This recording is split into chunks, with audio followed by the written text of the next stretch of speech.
தாய் தமிழ் உறவுகளுக்கு வணக்கம். மே மாதம் தேர்தல் அறிவிப்பு. மே மாதம் இடைத்தேர்தல் அறிவிப்பு.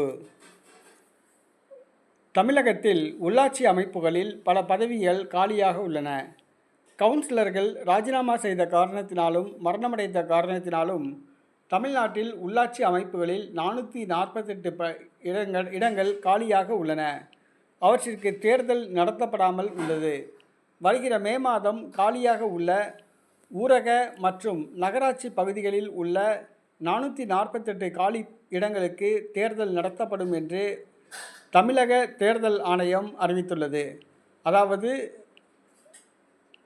கிராம பஞ்சாயத்து வார்டு உறுப்பினர்கள், கிராம பஞ்சாயத்து தலைவர்கள், ஒன்றிய கவுன்சிலர்கள், மாவட்ட கவுன்சிலர்கள், பேரூராட்சி உறுப்பினர்கள், நகராட்சி உறுப்பினர்கள், மாநகராட்சி உறுப்பினர்கள் ஆகியவை அடங்கும்.